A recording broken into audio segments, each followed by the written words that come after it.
This is what death is. In a world full of darkness, it is not known how to move through the surrounding shadows when the source of light has been lost. Just as light is needed to travel through darkness, so darkness is needed to travel through light. One thing always leads to another. Birth leads to connections that occur throughout life, and connections turn into growth and development. As life progresses, a person receives a sufficient or insufficient amount of love from others. Man also goes through fear and despair, which he will certainly encounter, and which will become his test of fitness. And of course, each person finds his own death and acceptance.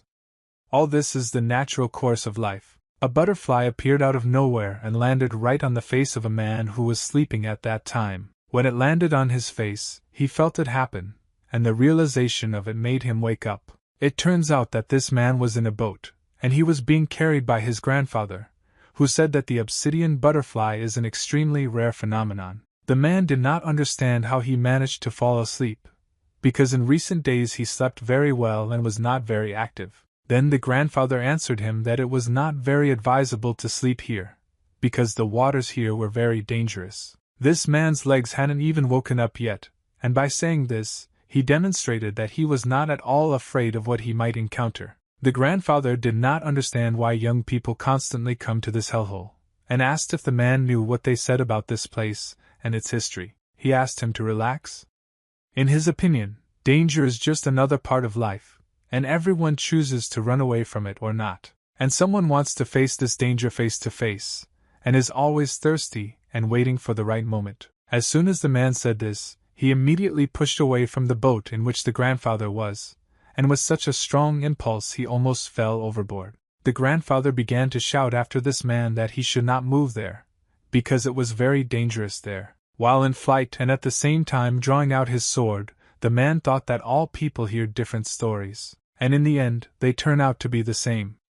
Parallel to these thoughts, a huge monster emerged from the water. While in flight, he used the shadow sword style, namely the first stance, which is also known as Endless Night. After this blow, the monster was split into two parts, and the man wished him to rest in darkness. Long ago, the black moon fell to the earth and landed on this continent. It was truly a fateful action. Since then, the place has become a breeding ground for bandits and criminals, and they very quickly took over the area. And because of the constant dense fog that surrounds it, this place was named after the endless abyss that lies in the afterlife. Also in this very Tartar there was a territory called Sweet Sila.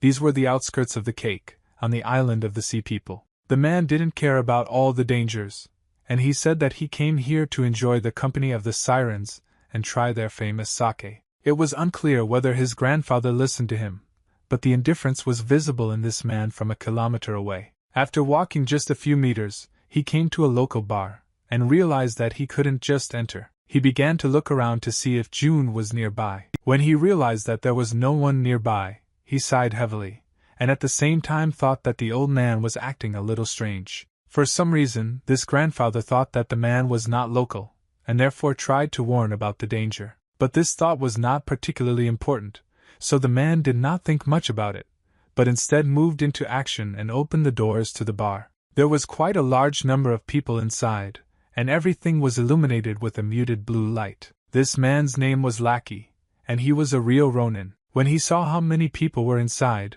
he realized that he shouldn't think about the problems he had. He began to come closer and closer to the bar counter, and those who were inside asked each other who he was. One of the visitors had a paper on which it was written that they needed to get Lackey, alive or dead, and receive a reward for it. Near the bar counter there was a girl who was half in the water, and the footman asked her if they poured that same sake here. He was also interested in whether their bar sold pancakes, because he had been thinking about them for a very long time while he was traveling. He was very angry that pancakes were not on the menu, and that the girl behind the bar responded to him very rudely. She said that the guy is now in Tartarus, and there are no such desserts here almost anywhere. She also continued to explain to him why they were not here, but by that time the footman was no longer listening. Suddenly, right in front of the bar entrance, you could hear someone talking very loudly to each other. It turns out that these were girls who were sirens and mocked some prisoner. This prisoner was a man who was tied up, and it looked like they were going to teach him a lesson.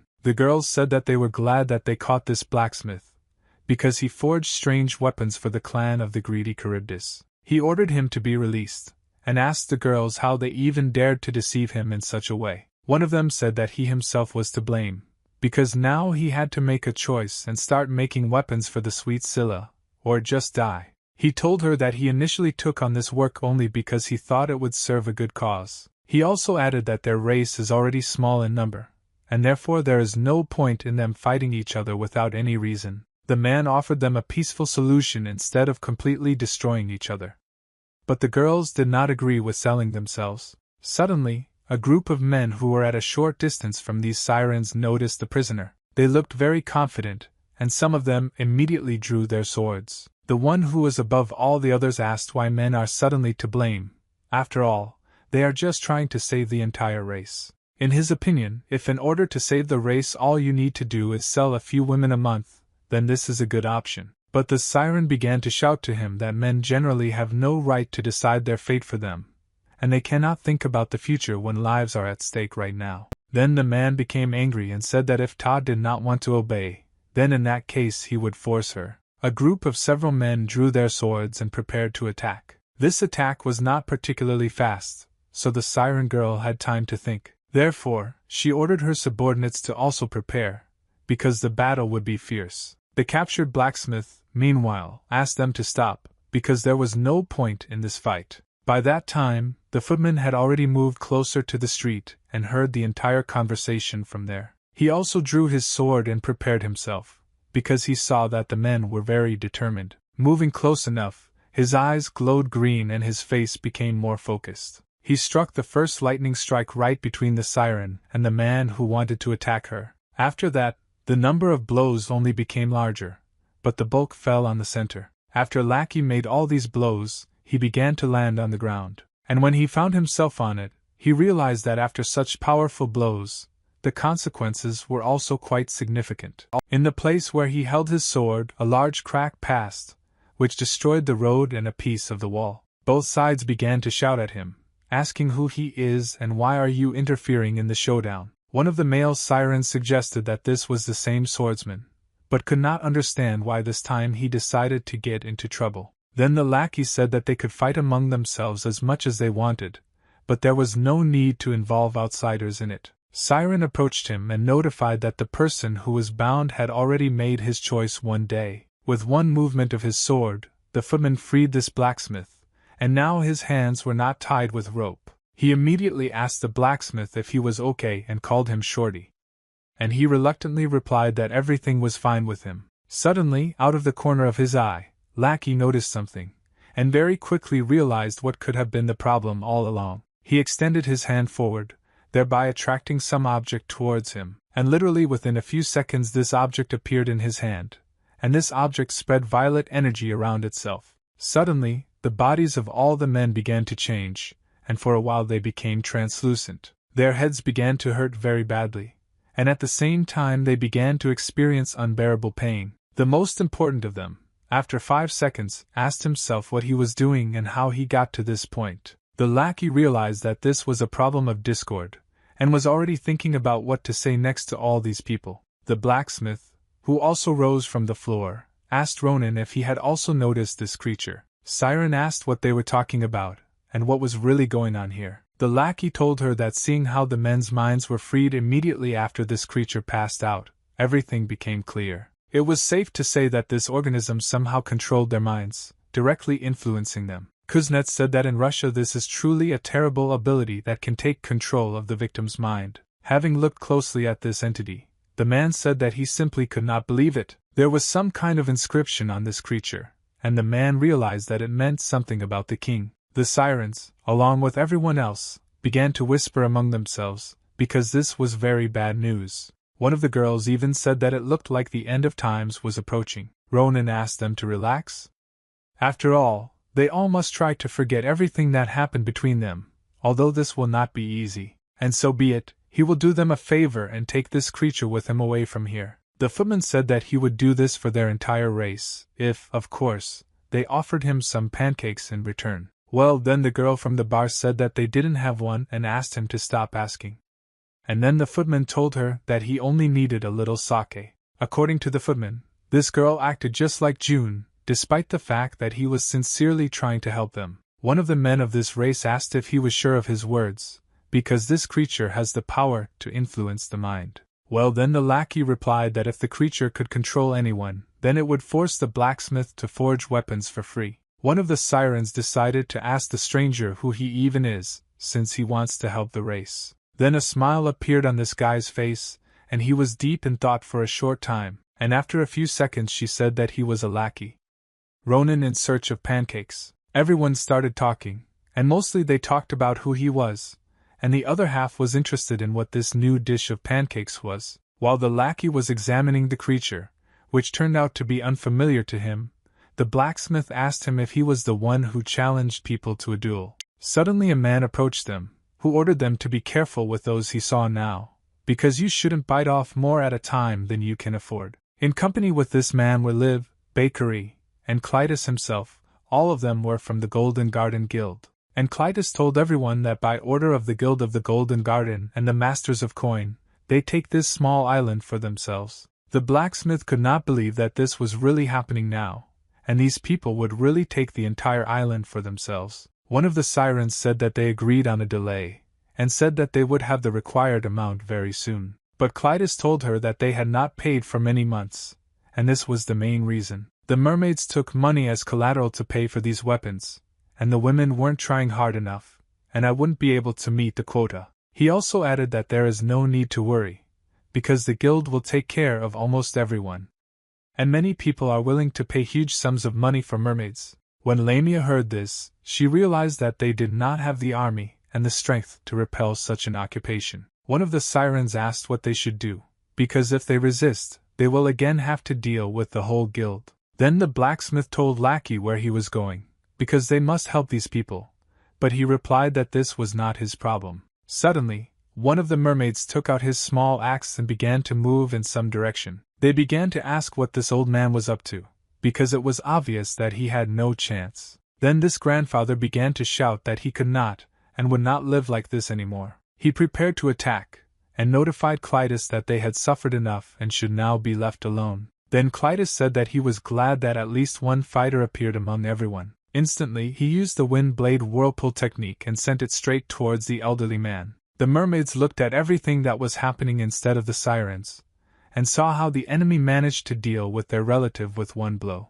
They looked at him with regret, but the blacksmith looked at the enemy with rage, and thought what could be done. Clytus began to laugh and say that if anyone else wants to fight him, then let him do it now, because he has little time. Meanwhile, the lackey asked the old man what he was even thinking about when he attacked. The mermaids began to talk with the sirens about what needed to be done, and an idea came to the blacksmith's head. He realized that he needed to somehow change the lackey to his side, and quickly realized with the help of what phrase he would succeed. He told the Ronin that he would tell him where he could find the so-called pancakes if he helped these people. He quietly winked at this guy, and already at that moment he was counting on the fact that this tactic would never work. But suddenly sparks appeared in Ronin's eyes, and he said that they had agreed, and he would do anything. Then the mermaids, together with the sirens, turned towards the blacksmith to understand what they had just been talking about. Clytus asked this same blacksmith if he really wanted to get involved in all this and immediately lose. Novokuznetsk replied that he had nothing to do with it.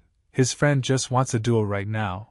If he wins, then the Golden Garden Guild must leave. They all prepared for battle, despite the fact that Liv and Bakery said that it was too late, and this did not apply to work. Well then, Clytus decided to ask the blacksmith what would happen if he won. He was interrupted by Ronin, who said that now is not the time for idle chatter, and we need to start the battle. Clytus began his movement, and said that he would make the lackey choke on his words with just one blow. And when one of the girls who came with Clytus asked why this guy was acting like an idiot, she told her to just look at the guy. The blacksmith again entered the conversation and said that if Clytus wins, he will join their guild, and the best blacksmith in these places will work for them. Then Clytus said that they just need blacksmiths, and he considers these conditions ideal. Everyone who was standing on the street at that moment was expecting a duel, and some didn't even understand what they were doing, and whether they wanted to take the whole island into their hands. Dead silence was created between the two warriors, and the blacksmith stood between them in order to give a signal when the battle could begin. When the blacksmith waved his hand, each of the warriors already had the right to attack, but it was not yet clear who would be the first to use this right. Lackey was the first to grab his sword, but it seems that his opponent thought a little differently. He immediately used one of his techniques, and created a stream of wind right under his opponent's feet. This stream of wind knocked the weapon out of the footman's scabbard, and it flew into the air, slowly heading towards the Clytus. And then this man caught Ronin's sword, and for some time simply held it in his hands, demonstrating his superiority. He said that this sword is quite good in quality, and such a weak warrior should not even have such a weapon in his collection. The footman, apologizing, asked him to return this sword to him, because it is important to him, and he simply cannot use any other. Everyone who was watching the battle at that moment realized that it looked like it would end very quickly, because Ronin was behaving like a scared child. After the lackey said his phrase, Clytus answered him that just one blow, and the Ronin would never need this sword again. Another fast wind whirlwind was created, but Ronin managed to block it with the help of his hands. But still, the force of the wind became stronger and stronger, and a small explosion occurred due to the fact that a very large amount of wind gathered at one point. At that moment, the blacksmith turned to one mermaid and asked her what she had done with the weapon. She replied that it was still in the boat. Then the blacksmith thought a little, because the problem was that this boat was too far from this place. But he also remembered the moment when the lackey told him that it was not his problem. As soon as this moment surfaced in his head, he grabbed the mermaid girl by the hand and told her to follow him. Partner Clytus asked if he really defeated this Ronin with one blow, and he replied that he thought so. But when all the dust had settled, the lackey said through the smoke that he was dissatisfied with the fact that now everything here was covered with dust on Clytus's face, because he realized that the enemy seemed to still be standing, although he had little strength left. Through the smoke, he saw the hand of his opponent, and also noticed the finger, around which some kind of energy was coursing. The footman said that now he understood how Clytus won his duels. He is a weakling, and according to Ronin, this duel will not even help him become stronger. Then the enemy got angry and said that if Lackey thinks that he survived one blow and can immediately become impudent, then he is very much mistaken. He used another technique, which people call the fast wind whirlwind, and this time he put all his internal energy into it. Now this whirlwind hits the enemy from both sides, but it's good that Ronin managed to dodge the blow by moving into the air. One of the mermaid men, the same grandfather, said that this is the same technique that he used then on the boat. The guy used the shadow sword style, namely the 8th stance, called Morning Ghost Dance. It felt a little strange for him to do this without his sword, but he still had to. Clytus, I was just watching my opponent who was now in the air. Suddenly, after a few seconds of observation, he realized that it looked like his opponent could walk on shadows. Moreover, he moved quite quickly, and just as quickly I could grab onto the ghostly chain that was in the air with him. A smile appeared on his face, and at the same time he pulled into this ghostly chain.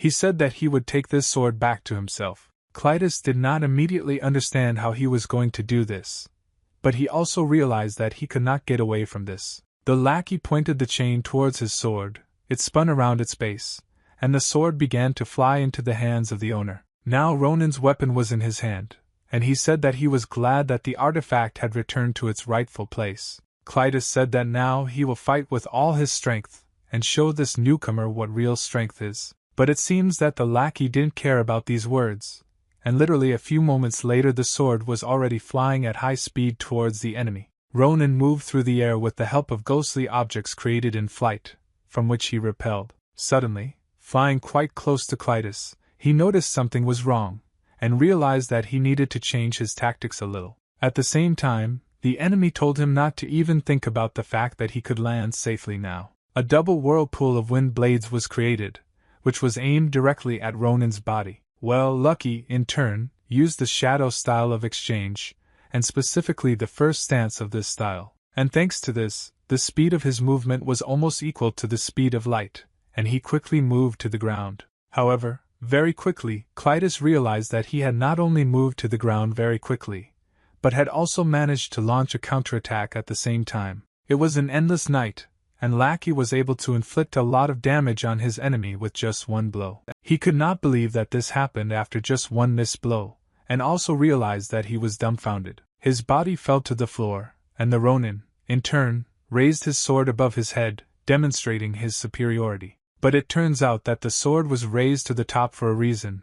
Partners Clytus noticed that the scabbard was falling from the sky. Then this scabbard fell directly onto the sword, and now it was in traveling condition. The footman looked at the defeated enemy, and said that he should not open his mouth if there are no teeth in it. My partners immediately became on alert, because I realized that I needed to fight, despite the fact that it was supposed to be a quick job. Meanwhile, at a short distance from the battle site, something very fateful was happening. A blacksmith stood there and asked if mermen and mermaids really want to live their lives like this, relying on the protection of pathetic bastards. He asked all these people where their honor and dignity were, because they did not behave like their ancestors who fought with enemies. He also attributed to the fact that they have the strength to fight among themselves, but when they need to fight a common enemy, they refuse and are afraid, not realizing that if they unite, they will be able to defeat everyone. The blacksmith shouted very loudly about taking fate into your own hands and not letting the bastards use you. After all, it is better to fight with honor than to serve carrion. By that time, Clytus's partners had already heard the blacksmith's speech, and said that no one would listen to this traveler. But suddenly the entire people of mermaids raised the weapons that had been lying here all this time. They began to say that the blacksmith was right, and today was the fateful day when it was time to regain control over their lands. They said that this was the last time this guild would set foot on sweet Sila. Then even more mermaids took up arms and shouted that this guild should leave right now. This girl couldn't believe her ears, and at the same time realized that she needed to somehow retreat. Also, in parallel with this, her partner said that she needed to get out, and she also needed help in carrying the immobilized body to the Clytus. This small group left, and they were also followed by a group of mermaids, who shouted after them not to return. Now the footman was alone with the blacksmith, and Ronin told him that it was a rather good speech. He answered him that Ronin himself inspired him to it, so we can consider that this is their common speech. In a quiet voice the lackey said that now the blacksmith, along with the rest of the mermaids and mermaids, owes him pancakes. Meanwhile, the boat shamefully sailed away from this small island, and Clytus had also already come to his senses. He shouted for the stranger to show himself, and asked him why he did not help in the battle. An unknown entity told him that he could not allow the enemy to see him. He also told Clytus not to worry. After all, the masters of coins will not abandon it. It's that simple. Revenge is not at all alien to them. Having heard all this, my partner, who was sitting on the side, quietly said that she simply hated her job. Now all the action has moved to the sweet Sila, and specifically to the port towards Tartarus. The blacksmith and the footman were already on the ship, and the blacksmith was busy bringing important cargo on board. He also told the Ronin that he never thanked him for saving his life, and said that he could be sure that he would definitely repay the debt. He also said that his name was Alvis, and he was a dwarven blacksmith, as the footman could already understand. Ronin said that now he understood why he is so small, all because he is a dwarf. The blacksmith began to shout that he knew that he did not understand this initially, and added that, by the way, it's like for a dwarf he is just a giant. Ronin said that in any case everything is fine, and he can just buy him drinks and pancakes, and they can consider it even, but the dwarf told him that he could not take it so lightly. After all, the footman saved his life. The guy thought a little and began to think what would be better to ask this blacksmith as a reward. He turned his attention to the objects that lay in the corner of their ship, and an idea came to him. These items looked quite nice and included a battle axe and a war hammer. The footman told the blacksmith that he heard that he could forge weapons, and he likes to use two swords, so perhaps the court could forge him a superior sword. He answered him that this was a great idea, and one day he would forge an unsurpassed sword for him. The mermaids began to shout after the sailing ship that they could return at any time. A few minutes later the ship had already sailed quite far from the shores of Sweet Sila, and continued its movement. While they were swimming, the guy noticed what was around him, and it looked quite suspicious. Parts of buildings were scattered on all sides, and it was not clear where they had come from. The blacksmith told him that about 6 years ago something happened here that almost completely exterminated their tribe.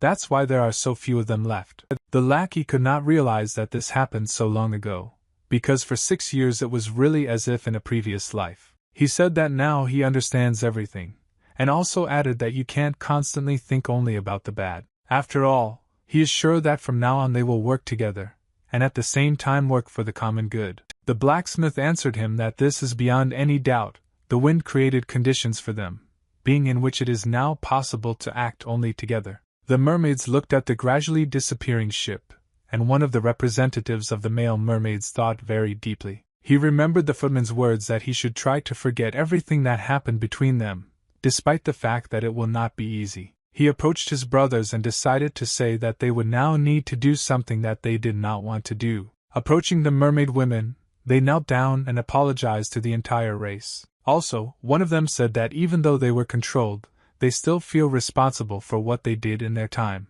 In addition, he admitted that he knows that forgiving them will not be easy, and it may take some time, but he said that he still has hope that they will give them a chance, and they will do everything in their power to help the mermaid girls. After all, in the end, they all really want the same thing, which is to live on this island together in peace. The mermaid girl remembered the blacksmith's words that we need to unite in order to solve problems, because then it is much easier. The mermaid at that moment did not know what to think, and only lowered his gaze to the floor, thinking about whether the representatives of his own race would forgive him. Suddenly he felt someone's gentle touch near his face, and was very surprised. The mermaid hugged him and said that they needed to unite in order to save their race together. Tears appeared in Rizzle's eyes, because he realized that finally, after many years, there would be harmony and peace among their people. He thanked the mermaid girl for being able to understand everything so quickly and accept their mistakes. Meanwhile, the ship of a small group was slowly sailing through the fog,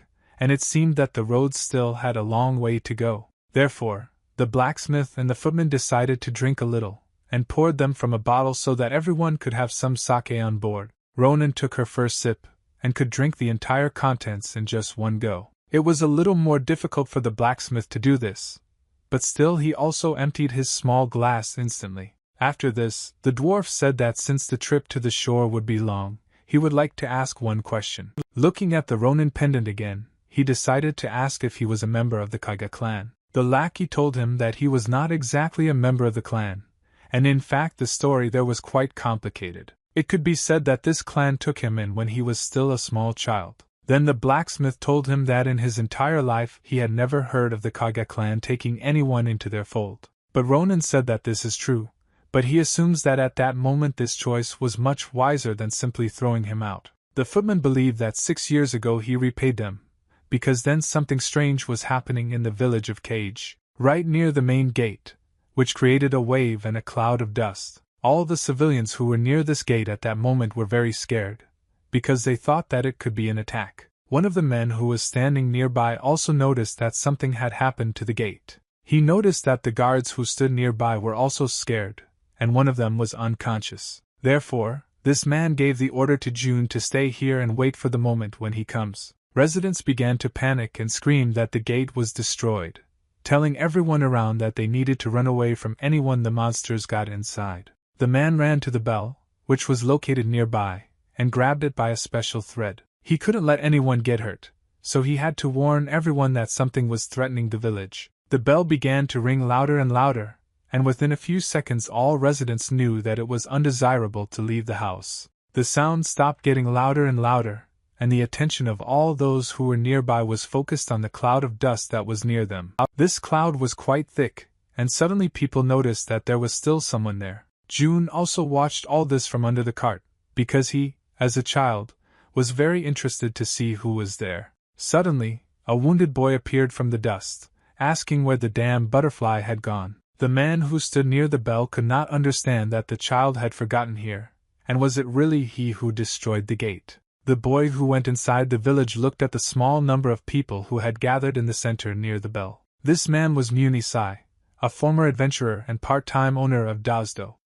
And he didn't understand what the child was doing in the Valley of Shadows, but what he sees in a few seconds will shock him, and his breathing will also slow down. Behind the wounded boy, he saw some kind of animal that was slowly creeping up on him from behind. When the boy turned around, he could not believe that this beast could catch up with him so quickly. A huge beast ran into the village and immediately began to growl at the wounded boy who was looking at him. This beast was the size of a small house that was located in this very village, and now it was looking only at the guy. In his eyes, real rage was visible, and a desire to tear the boy's body into several pieces. He growled very loudly, and it was so loud that everyone in the village heard it very clearly. Munisai said that he could not believe it, because their village had not suffered from such attacks for a very long time. A young man ran up to the man and pulled his outerwear to attract attention. Meanwhile, the beast did not calm down, and coming closer and closer to Lackey, he began to growl and drool from his mouth.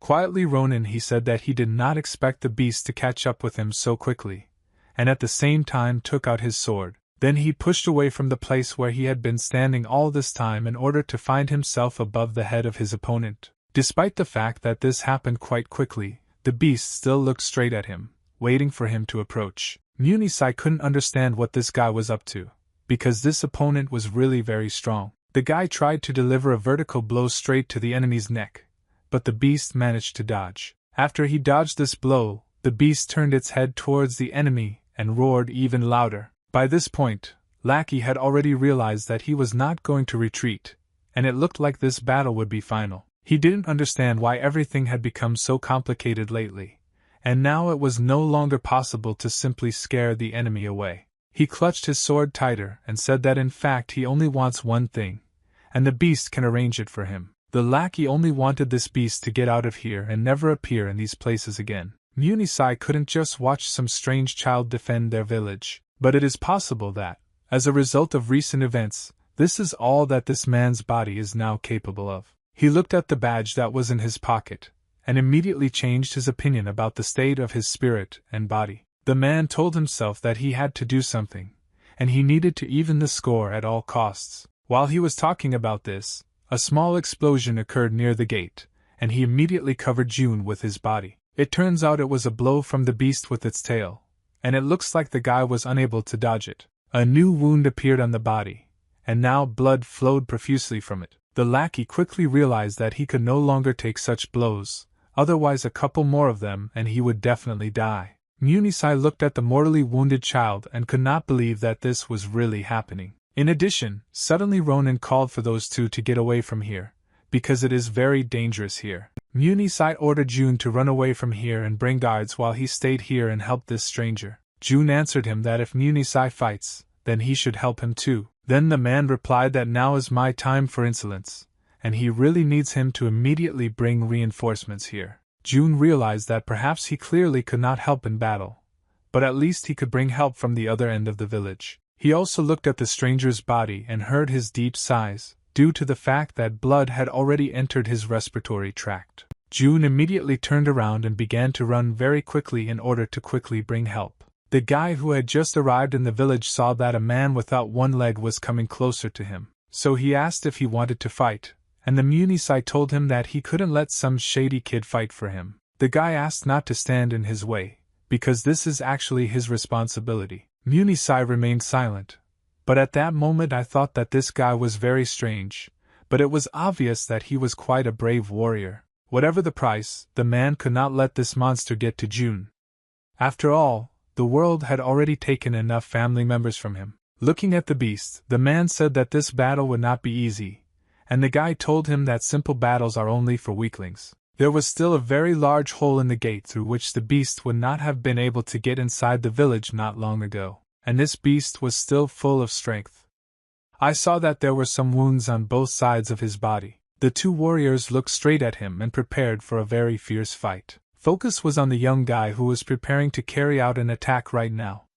And the man felt it. Therefore, he ordered the guy not to move, because a slightly different approach was needed here. Munisai added that even though the guy inflicted a small wound on this beast, this is not enough, and they need to work together. The footman asked if this old man had a better idea, or if he was just talking about it. Then the man said that he really had a plan, and he was ready to tell it with fire right now. Munisai offered to act as bait while Lackey attacked the animal and killed it. The guy didn't really like this, but then the man said that he shouldn't ask for special treatment until he shows what he's worth. Very quickly the man realized where he had seen this beast before.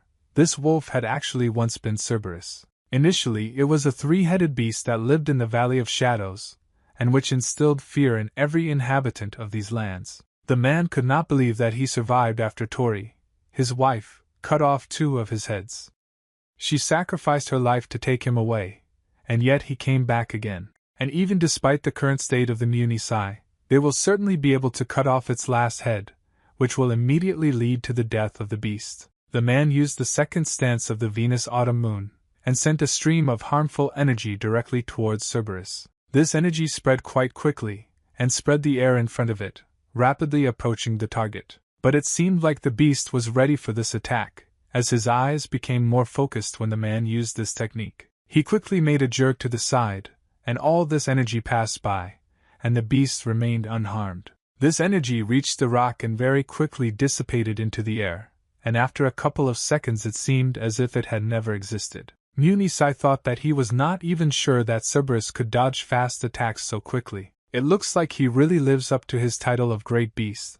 Meanwhile, the guy asked the man not to ignore him. There was a very quick jerk, because Cerberus pushed off from the place where he had been standing all this time, and seemed to be preparing to attack. The speed of this attack was so fast that in just an instant he had already jumped back and was almost close to the pair of warriors. The guy immediately began shouting at Munisai to dodge, otherwise the beast would tear him to pieces. It was a sudden attack, and it was impossible for a man with only one leg to prepare for it. Cerberus struck with his paw, and this strike was so fast that the paw that cut through the air created a whistle. By that time, June had already found several guards and ordered them to move towards the gate to help. But when they ran, that John looked at the beast and saw that he was growling and looking at something or someone. The strangest thing was that this beast did not look towards the unfamiliar guy who ran into the village. That guy was still just standing still and looking at his opponent, practically not showing it. Very quickly the lackey realized what had just happened,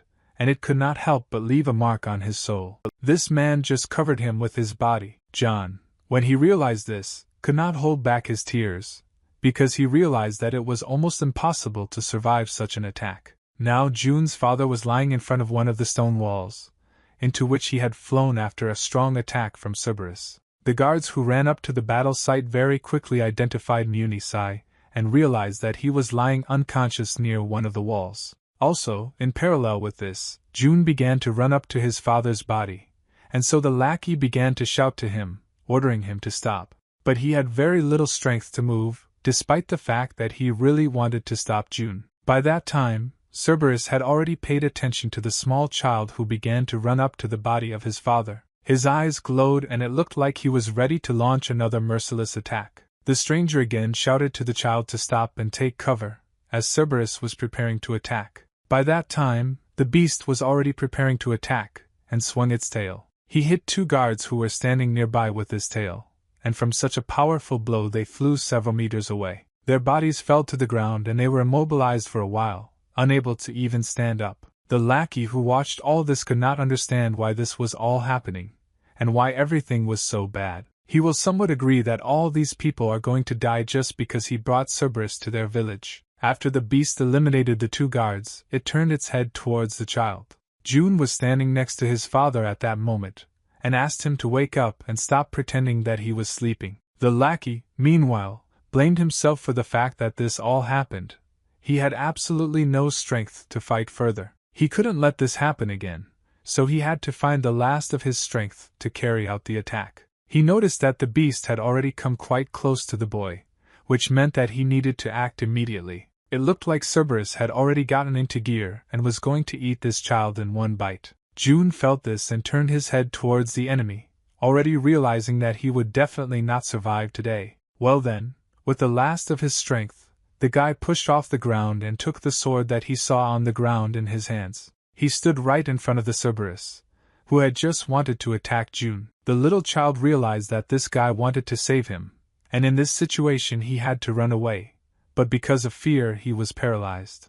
It was incredibly difficult for the guy to stand on his feet, but he made every effort to prevent Cerberus from getting to the child. In a trembling voice he told June not to worry, and said that everything would be fine in the end. He also apologized to this child and said that he would try to deal with this problem on his own. He turned his head, showing the child a smile in order to instill hope in him. But it was at that moment that Cerberus struck, and the lackey's body flew to the side at very high speed. After this, the body hit the ground several times, and it seemed that the guy was now definitely not ready for battle. He tried to stop his body from moving with the sword he stuck into the ground, There was no more strength left, and he held on to the hilt of this sword, trying to create support with it. The situation looked very bad indeed, because the only guards who could resist were now lying on the floor, and June stood near the body of his father, and with frightened eyes looked at Cerberus, who was now ready to kill everyone. The guy told himself that he would not allow this to happen again. At the same time, Cerberus screamed in pain, who brought him a sword that was sticking out of his mouth. The lackey swore to himself that he would never allow anyone else to die because of him. In fact, at this time the Munisai was conscious, and tried to remain in that state. But he tormented himself for not being able to do anything. That day, his wife told him to leave and warn the clan, at the same time telling him that there were enemies in the tunnel. Then the man said that he would return, and she just needed to hold out until that moment. He began to run away with incredible speed, because he wanted to return to the moment when she would fight Cerberus. The girl said that for a beast with 3 heads, he was quite stupid and allowed them to attack their clan. So she decided to leave him one. Moreover, the girl said that she would no longer allow him to hurt a single soul, and the beast would not kill anyone again. The man thought that he had never managed to save those who were really important to him. When he came to the village, some of its members immediately began to take care of June, trying to help her. But Tori felt very bad after the battle. She told her husband that she was able to move Cerberus in time with the help of her sign. She also added that everything is fine. The clan, June, and Munisai himself are now safe.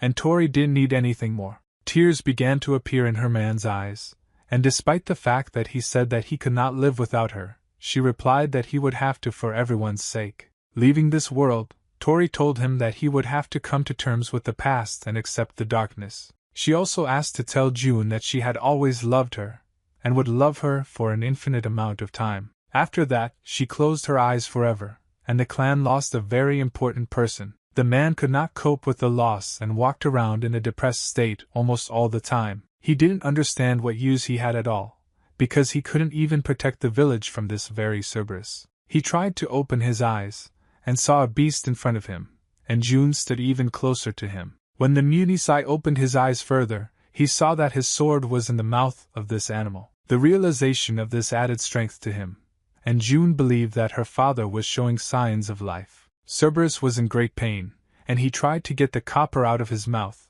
but suddenly it flew out of his mouth. Then the lackey said that Cerberus can relax, because he has a good plan to heal his wounds. He added that he would help him get out of this pitiful situation that the animal had created for itself. Besides, everything was not so bad, because Munisai gained strength, which meant that his body would recover after a while. Ronin also said that in the end, death is just another part of life. Cerberus began to twist his body from side to side, trying to free himself from the sword, and pulled very hard to one side. At this moment, the guy used the technique, and the phantom chain pulled his body straight towards the beast. Now the guy was really very close to his target, and all that now needed to be done was to make an accurate, strong attack. He swung his sword, preparing to finish off this vile animal once and for all. At the very last moment, only the animal saw that it was approaching it, but it was already too late to react. A very strong and lightning blow was struck on the animal right from the sky, and with such wounds it was impossible to continue living. Landing on the ground, the lackey wished this creature to rest in the darkness, and not to harm living beings. Looking at all this, Munisai he said that he was behind Tori, that now it was all over. His wife's sacrifice was not in vain. Although his efforts did not bring much, now his wife can finally rest in peace, because her life's work has been completed. Ronin was glad that he was able to defeat this enemy, but after such a powerful attack he no longer had the strength. There were so few of them that after a few seconds the guy began to fall, because his legs could no longer support him. Moreover, he quickly developed nausea, began to feel dizzy, and he fell to the ground and stopped moving. The guards couldn't believe that this stranger really did it, and this guy really saved everyone. But when the villagers approached the guards, they said that these 2 Burks were completely wrong. After all, in fact, according to the residents, this guy brought them all into danger, and they said that he should be thrown back into the valley. A huge group of people stood near the body of the defeated beast, and decided what to do with the uninvited guest. With the last of his strength, this guy crawled up to Cerberus's body and leaned on his soft fur. All the residents spoke very loudly, and the guards tried to stop them so that they would not throw this guy out ahead of time. One woman started screaming that this guy had destroyed the gate, and even managed to lure this monster right to their houses. Another villager said that perhaps he is the cursed king, and they should kick him out before he causes chaos. Munisai came to the guy's defense, but the residents did not agree with the opinion of this man, because they were only interested in the fact that the gates were destroyed because of him, and they had protected their village for centuries. This was already speculation on the part of the residents, because it was not clear whether these gates were destroyed by the beast or by the guy himself. One of the residents added that in any case, he would be a stranger, and not from their clan, but strangers are not welcome here. They appealed to the fact that Munisai should know this better than anyone, because the rules should never be broken. Being on the threshold of life and death, and almost losing consciousness, the guy heard that strangers were not welcome in this clan. Therefore, after resting a little on the ground, he took the sword in his hands and came up with an ingenious plan. He began to roll on the ground, getting closer and closer to the back side of the beast. After that, he swung his sword and struck his body quite accurately. By delivering this blow, he cut off the entire tail of Cerberus, and now it simply lay on earth separately. The guards who stood here, along with all the other residents, could not understand what had just happened. Munisai asked the guy what it was all about, and he answered him very quickly. The lackey said that this tail was very valuable, and he would give it to the clan if they would cure him and allow him to stay until he could leave on his own. Looking at the residents of this village, he called them pathetic cowards, and said that it was better for them not to refuse this offer. They really didn't like this name-calling, and they began to call the guy a damned evil spirit. Then the Munisai ordered them to stop, because this decision must be made by the queen in any case, and it is up to her to decide what to do with this guy. He also said that this stranger used the same sign as their clan, and that could mean something. Then June got into the conversation and said that he also saved her from this thing. And she asked where all the residents were when danger came to the village. None of them could answer this, because they were very scared and sat inside their houses, waiting for everything to get better. Munisai was pleased with his child, because he understood that she was aware of everything that was happening around her, and analyzed. The guy was happy with how it all ended, but he still spent too much energy lately. Therefore, as soon as he relaxed a little, he immediately began to faint and hit his head hard on the ground. While he was in this state, he heard various voices that cursed him and ordered him to die, and when he regained consciousness, he did not immediately believe that he was actually alive now. June was very happy when she saw that he was conscious, and said that he had been in this state for many days. Looking around, the lackey noticed that in the corner of the room there was his box, and a scabbard along with a sword. Moreover, he looked at his hands and saw that all the fingers were in place, which means that after a while he would continue to be able to fight at full strength. He asked June if there were any nurses here, and she didn't quite understand what kind of question this was. When he realized that there were no nurses, he said that in that case he didn't need anything. Then June took a small bowl of water that was in her hands and poured it directly onto the footman's body. He started screaming because he was very cold, but June explained to everyone else that these screams seemed to them. Meanwhile, the action moved to the royal castle of the Kage clan. A certain Hachi came to the queen and asked if she would allow him to talk a little. He notified her that the sword Saint Munisai had sent a report that the boy had woken up, and they will come tomorrow at noon. This was good news for the queen, and she allowed Hachi to leave after he denounced. A smile appeared on the queen's face, and she said that she thought it would be quite interesting. Next, the action unfolded in Munisai Kage's dojo, and a rather interesting dialogue took place here. The guy told his whole story, and added information about how he ended up here in the first place. The man answered him that he understood that lackey had been through a lot, and in fact had already seen a lot of things. But now he offered him some food, because it is obvious that this guy has not eaten properly for a very long time. And at this time the man was lost in his thoughts, because he now had something to think about. This guy was so young, but he had already suffered a lot, and solved a very large number of problems at his young age. The man wanted to believe that in Tartarus these horrors would one day end, and people like this stranger would live an ordinary life. If Munisai was the strongest adventurer, then perhaps he could somehow help him. Despite the fact that they were a little similar in their fate, this guy's story was still a little different. According to the man, it was heartbreaking, and could not leave an empathic person indifferent. While the man was thinking about this, the guy had already finished eating his food and thanked Munisai. The man decided to ask him if the guy thought he needed to stay and train here for a while. He replied that he wants to become stronger, but in his opinion, his development will go faster if he fights in real duels and battles. Well, then the man said that in real battles no one would fight such a guy at full strength, but he would be more than happy to be this guy's sparring partner right now. Munisai also added that he was confident that the guy would be able to master the shadow sword style within a few years. After all, at the moment, his fighting style is too reckless and suicidal compared to the style of a real swordsman. The guy appreciated the challenge to a duel, and taking his scabbard in his hands said that he would think about this proposal. The man turned to this guy, and looking him straight in the eyes said that now they will see what he is worth. Excitement appeared in the guy's eyes, and he said that he couldn't wait to see this duel. And he didn't have to wait very long, because in just a couple of minutes they were in the training room. The guy immediately pushed off from the place where he started the duel in order to launch an attack from the air. But his opponent was ready for this, and there was even a grin on his face that signaled his readiness. Despite the fact that the lackeys managed to make a rather impressive attack, the man still blocked it.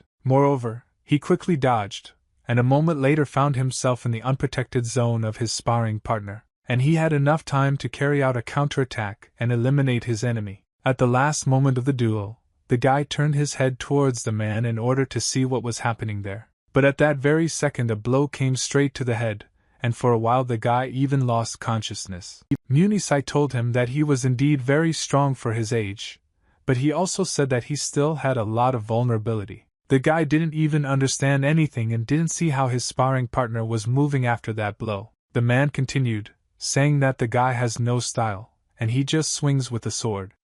Having said that, then with Cerberus, he was just lucky. At that second, the lackey thought, because perhaps he really was just very lucky, and in that battle he was lucky that the beast was distracted. For as long as he could remember, he had always used the darkened dawn technique.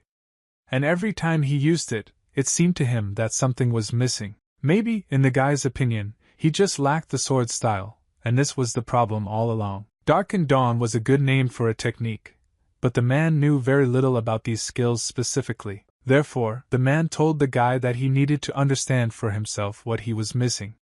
And the more often he trains with his sword, the more secrets he will reveal. After that, he put on his outerwear and said that they needed to leave right now. After all, they must come very quickly, so as not to keep the queen waiting. When they went inside the hall, the Hachi, who was the commander of the royal guard, said that they could enter. They moved closer and closer to the queen, who was sitting in the middle of the large room on her throne. I want and said that now the two of them will pester the Queen of Shadows, and advise them to behave appropriately. The guy in Unisai didn't know what to do at first, and simply looked at the queen, who was smoking a pipe. She looked at this guy with interest, and thought about where to start a conversation with this stranger. But initially Taiga turned to Munisai and said that they had not seen each other for a long time, at the same time asking whether he had considered his decision regarding his proposal. He bowed and said that he was glad to see her in good health, but regarding his proposal, he had already given his answer. She asked him to come up, and added that if everything continues like this, then she will be the last queen of the clan. Munisai told her that this was her problem, not his, because he believed that he was completely unsuitable for this position. The girl added that this was a very heartless act, and she already thought that someone, and Munisai, would definitely not be afraid of their curses. Meanwhile, the footman looked at one area of the room that was extracting a large amount of energy. This area was located right next to the queen's throne, and the guy simply could not take his eyes off this room. When the queen saw this, she realized that now she needed to take the dialogue in a different direction and talk to the guy. Rising from behind the throne, she said that it must be that same problematic boy in front of her, the same stranger who brought the monster to their clan, who destroyed the main gate. Then Munisai took the dialogue into his own hands and said that now he will explain everything. But the queen ordered him to be silent. She asked the guy what he would say in his defense, and arrogantly looked him straight in the eyes. Then the lackey said that it was him, and he saw the exit from this valley and used it to continue the battle and escape. But no one died, and he took care of that monster on his own, so he wants to bring the dialogue closer to the point. They looked at each other with the queen, because no one had spoken to her like that for a very long time. Hachi asked who he was talking about, because now the queen herself was in front of him. And he answered him that his name was Lackey. He also added that he doesn't care whether she is the queen or not. After all, by his nature he despises any manifestation of power. Just because they have a bloodline, he doesn't think they are allowed to rule people's lives. And he also said that he came to this valley only for this, and at the same time pointed his finger at that very room. She was right next to the throne, and the fact that he pointed at her right now made everyone a little tense. Surprise was visible on the faces of everyone who was now in the throne room, except for the lackey himself. The guy also said that as the first part of payment for accommodation and training, he would give away valuable parts of the killed monster. And in the end he will repair the damage done. This was an offer to the queen, and he said that she had time to think about this very lucrative offer. There was a dead silence in the room, because it was not clear how the queen would even react to such a proposal. But after a few seconds of silence, the queen laughed loudly, so hard that tears began to flow from her eyes. The footman scratched the back of his head, because he didn't understand what he just said that was funny. The queen said that she liked the guy, because it is obvious that he is very brave. And she said that this is a good change from everyday life. The Kage clan was once part of the 12 royal clans. However, everyone should have the right to do what they want. However, they lived for so long hiding from everyone that it eventually led them to paranoia.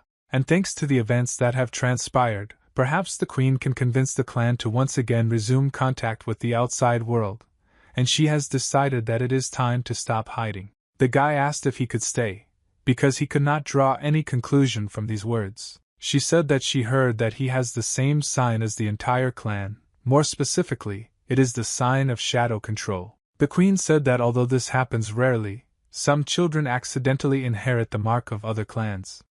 In any case, this means that he is one of them. Turning to the guy, she said that besides he had already made the payment, and therefore everything was going better than she thought. Hachi asked the queen why she did this, because the clan had never accepted someone so quickly. She replied that she was the queen, and this was her final decision. And she asked the head of the guard if her decisions had ever been wrong. He replied that this had never happened and asked for forgiveness, bowing at the same time.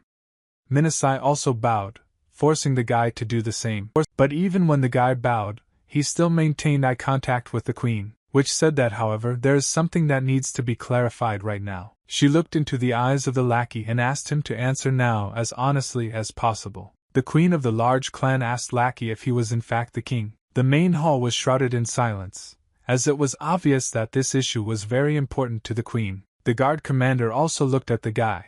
I expected some kind of answer from him.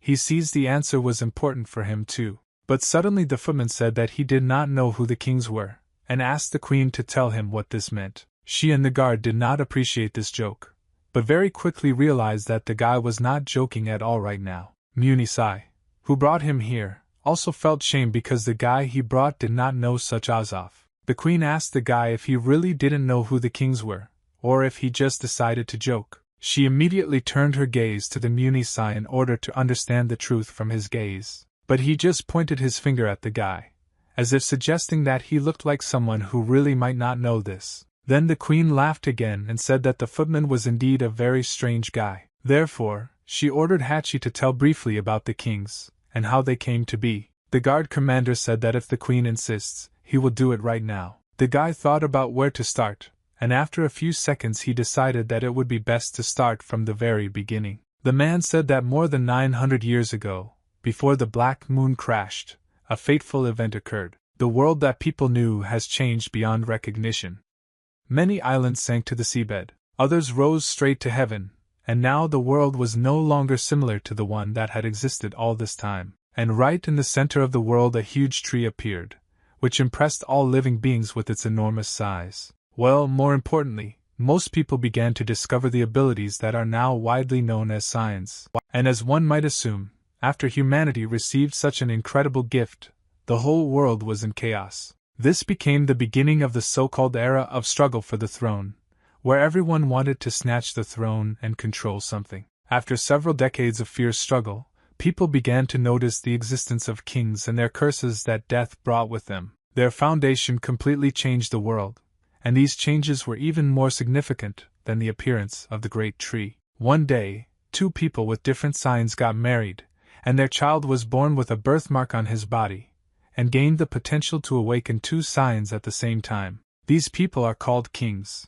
It was their appearance that changed the world beyond recognition. The guy asked if a birthmark is really the only thing that distinguishes these people from ordinary people, but Hachi interrupted him and said that at first some people were horrified, while others wanted to use the kings for gain. However, the first kings and queens of the royal clans were against it. Munisai, together with the lackey, you admitted that this guard commander tells such stories very expressively. He also continued by saying that they had introduced a system that would exponentially reduce the birth rate of kings. The system implied the unification of people with one sign into clans, which were supposed to live together, observing one immutable law. No marriages between members of different clans. He wanted to say something else, but the queen interrupted him and said that this would be enough for now. She began to yawn, and also added that this story was like a bedtime story for her. Why are the kings cursed? Why do they have two signs? Why are they born with marks? Why do most of them disappear with the end of the century? All this and much more remains shrouded in mystery to this day. The guy understood why Jenny never told him about kings. The queen also added that they know for sure that the only method of identification is their birthmark. Therefore, she decided to directly ask the footman if he had a similar birthmark. He said no, but it would be cool to have several powers at once. Munisai entered into the dialogue and said that when he treated his wounds, he examined his body for marks.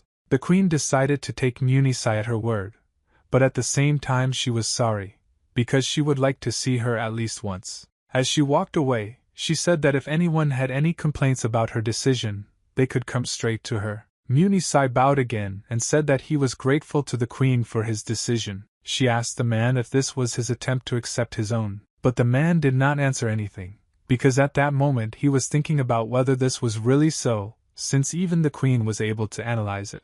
The queen said that everyone can go, and added that no one can run away from their shadow. The footman and the Munisai looked at each other, and then the guy looked at the door that was located near the throne. She was very attractive to the guy, and she was attracted by the energy that came from there. He promised himself that he would come here again, because achieving this goal is very important. After that, he and the Munisai left the throne room, and for some time they were simply silent. Left almost alone, the queen constantly thought about this guy. She couldn't get his expressive emerald eyes out of her mind, and how they glowed when he was a little angry. Approaching that very door, she asked if he had managed to feel her, or if she herself had called him to her. The queen was incredibly curious about this, and she decided to take a closer look at the footman, and what actions he would take in the future. The next day in the village was even better than the previous one, and a very large number of people went out into the streets. The guy passed by the gate. He decided to ask the man why it had already been repaired. Then Munisai answered him that thanks to the help of the key holders,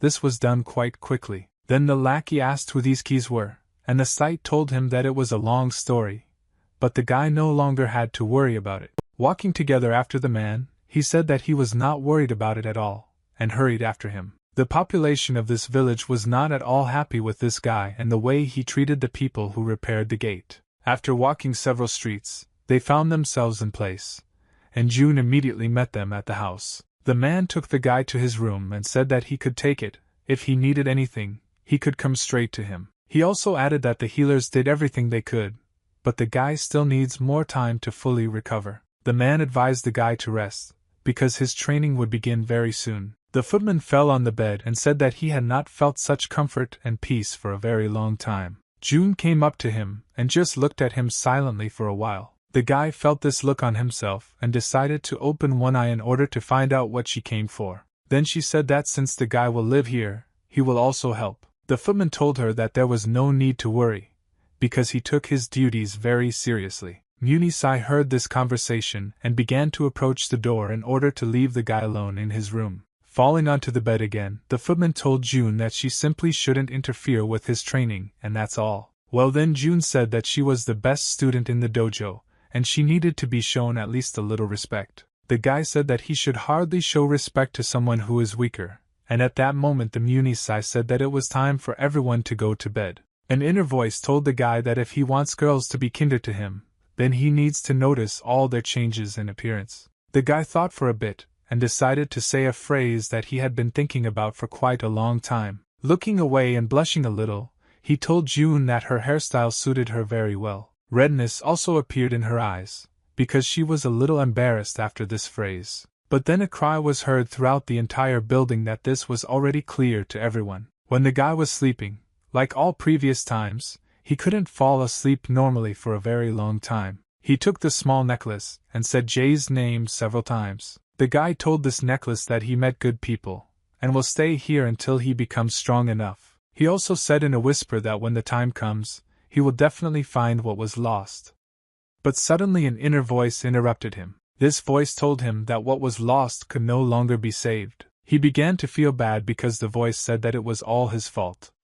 And it is impossible to fix what has already happened. The voice ordered him to stop his futile attempts and give up, because only then could he find peace. He also ordered him to take responsibility for his actions, and admit that he must pay for his mistakes with his life. It was necessary to accept this, otherwise it could lead to more irreparable consequences. Otherwise, the children, everyone he loves, will die one by one, and their deaths will be very painful. And this will be repeated over and over and over, forever. Suddenly the hero woke up and realized that he was holding his blade right next to the blacksmith's throat. The dwarf asked him to calm down, and said that he had already heard rumors that sake had the same effect as Saren's songs. The guy asked when he fell asleep in the first place, and realized that when he was sailing on a boat then, it seemed that the songs of the sirens had the same effect. The blacksmith said that the footman seemed to have had a disgusting nightmare, but he replied that he was fine and asked how long he had been passed out.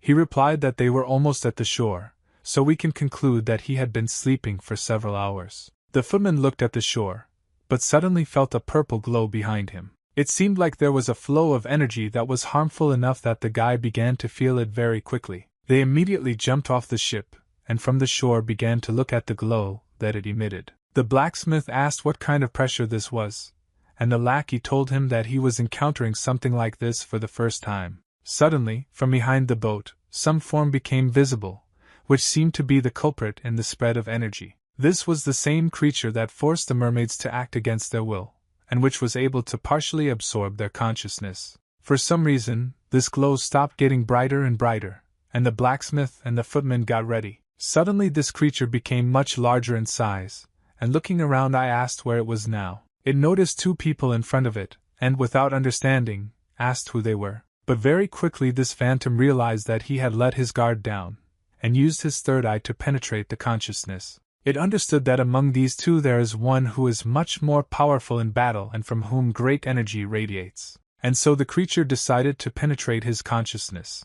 At this moment the lackey also did not feel very comfortable. Now Frito, the Ghost King, found himself in the subconscious of the lackey, and tried to understand what was going on here. After all, the ghost had never encountered such darkness before, and suddenly he noticed some memories to the side. But at this moment it was not clear whether these were scenes from the past, or rather the future. A few seconds later, the phantom found the memories of sweet Sila, and realized that the race was finally able to stand up for itself. This guy had a very complicated past, almost like the king himself or even worse, and the spirit could not believe that he was not a king. Pancakes occupied a special place in all these memories, and the ghost realized that he was simply obsessed with them. This guy had the curse of kings, but the ghost did not understand how this was even possible. Suddenly, this spirit began to be pulled in by something, and this object looked like something like a black hole. The spirit began to move inside the space of this black hole,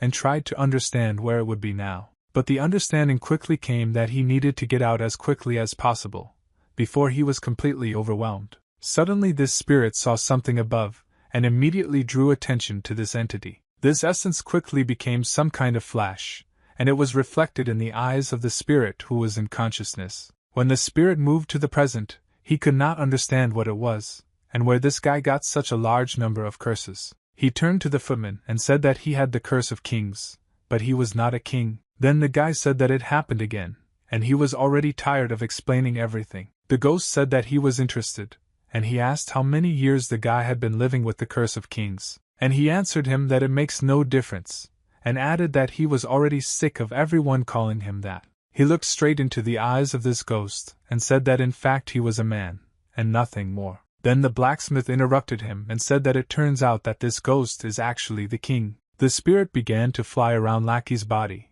and asked why he never wondered why he lives such a miserable life and continues to lose those he loves. Wherever there is chaos, war, and death, there is a king. The ghost said that this is their curse. Then the guy squeezed his sword in his hand even harder, and with such force that he almost crushed the hilt. Then he said that the ghost had enough of chatting, and his eyes glowed with emerald light. He slashed his sword straight through the ghost, cutting it in half. But the phantom remained completely unharmed, and only laughed quietly after receiving the blow. Kuznetsk saw how the sword passed through the king, and realized that it looked like he was a ghost. In turn, I didn't understand what was wrong with him, and why this creature was so animated, because he wasn't like that on sweet Sila. Having risen into the sky, the ghost said that he even felt a little sorry for this man. After all, now he has absolutely no idea about anything.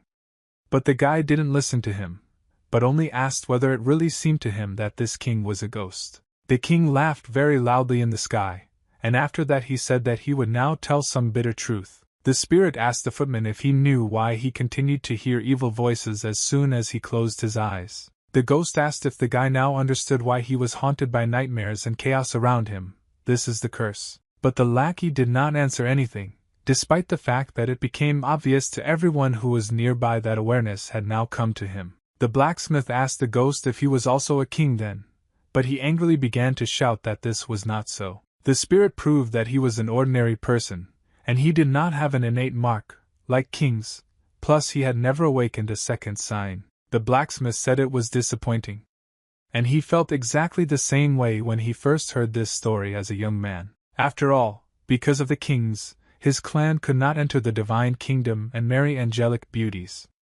The ghost said that the dwarves are just a bunch of losers. If you judge what the third grade showed him quite recently, you can draw very interesting conclusions. Lackey's guilt will become stronger and stronger over time until it reaches its climax. And this is what will force him to pursue the Leviathan and ultimately lead to death. The blacksmith asked what this ghost just said, and what does he mean when he talks about Leviathan. The guy very quickly turned around his axis in order to strike the ghost again. He smeared his body with his sword, and at the same time ordered him to leave his head right now. At that moment, the phantom realized that he had touched a nerve with the guy, and he needed to continue to pursue this topic. The trailer said that he doesn't bother. I can't help it, because Lackey is just very interesting, and he's never met anyone like him. He began to talk to the blacksmith about how to hit this spirit, and the blacksmith simply asked him to calm down. The ghost realized that it seemed that the lackey had not yet realized what situation he was in until that moment.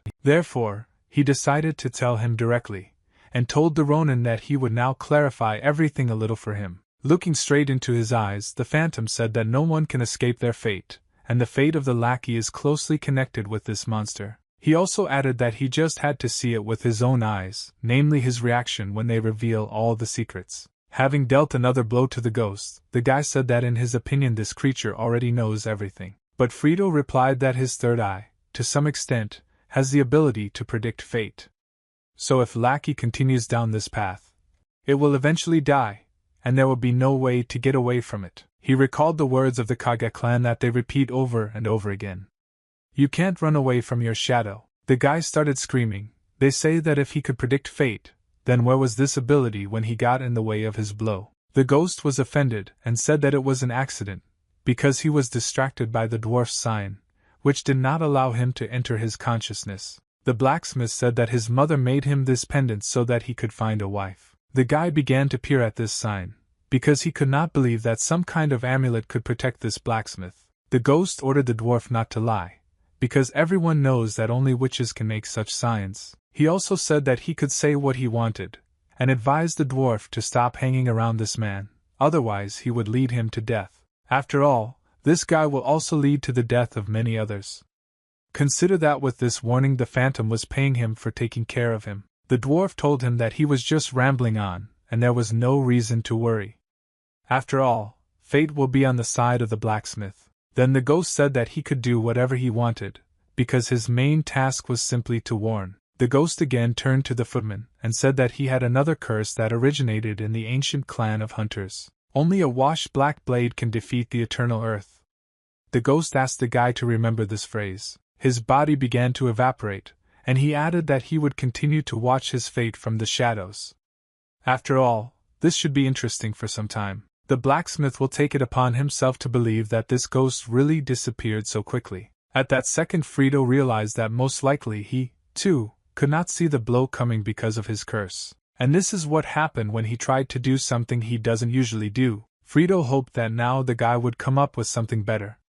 No matter how strong he is, he will never get rid of the curse. This is how kings spend their lives. When the ghost disappeared, the blacksmith said that now is not the best time, but they need to talk a little. Specifically, the dwarf wanted to talk about Lackey's direct connection with the Leviathan. When he said this, there was a pause on the beach, and both characters did not know what to say. Then the footman asked the blacksmith if he really wanted to discuss this now. He answered him that in his opinion this is very important, and he wants to know why he is hunting Leviathan. Is it really revenge? The guy said that this was not the dwarf's business, and he just needed to tell him if he knew anything about the Leviathan. The blacksmith thought about it, and said that it was interesting to him that from the moment the ghost began to speak, all the frivolity of the guy disappeared somewhere. The footman's body began to glow purple, and then the blacksmith realized that he needed to start talking. He said that he was a member of a small detachment that was engaged in hunting Leviathan. If he wants the head of this creature, then it would be better to join this squad.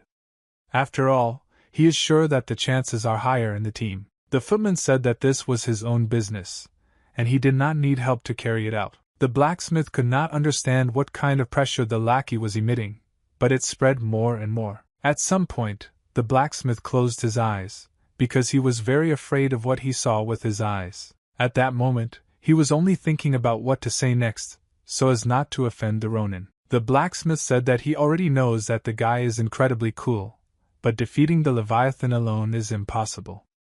After all, he is one of the most dangerous creatures in the world. The guy was silent for some time, because he needed to think about everything, since this decision was very controversial. The blacksmith also told the guy that he shouldn't worry about what the little ghost said, because believing him would also be wrong. The lackey told him that he did not think that the curse was the cause of the events of his past, and he always blamed himself for this, although he blames himself now too. But now that he has learned about the curse, he will no longer be able to risk the people dear to him, and something definitely needs to change. The guy grabbed his head and said very loudly that there was still a lot to think about before making a decision. The blacksmith also thought for a moment, and then said that he noticed something while the ghost was talking. He asked how the footman managed to help the sirens and sweet Sila if he was cursed. After all, kings are not famous for their kindness. But indeed, that day the whole race thanked the guy for helping them, and this did not look like the act of a king. The blacksmith said to do just what the lackey considers necessary. There is no point in worrying about something that hasn't happened yet. At that very second, Ronin remembered the dwarf's words that you can take your destiny into your own hands and move forward to the end. The guy said that this was not his style at all, because he really let this slippery ghost get to him. Now the lackey realized that it does not matter whether he is cursed or not, or perhaps his fate is predetermined, none of this matters. He raised his hand and straightened it in the direction of the sun which was above him, and after that he said that he would continue on his way, because that's what Jay would have wanted. And he asked her if this would be right, looking at the sun out of the corner of his eye. And an inner voice told him that everything is possible, and you just need to want it, and the moon will already be in your hands. The guy promised himself that if someone was in danger because of him, he would protect them and not allow this to happen again. The blacksmith said that he was very glad to hear these words from the guy, and he only expected them. The guy thanked the dwarf and said that he was very wise, and he answered that he was only 77 years old. But he would take it as a compliment. Then the guy could no longer believe that the dwarves were 77 years old, because in fact this was already quite a significant age. When this blacksmith approached the ship, the guy immediately asked him where the team he was talking about was, and grandfather told him that he would explain everything along the way, but he is still sure that he will be delighted when he sees her. They had a ship called Skidbladner, which was made of sapphire wood, and there were a lot of people inside, including a waiter named Jurgen, who was just serving food. This guy was a shipwright from the Dark Half, and he passed the order on to the bar. Also here was Lucina, who was a dark elf and a former mercenary.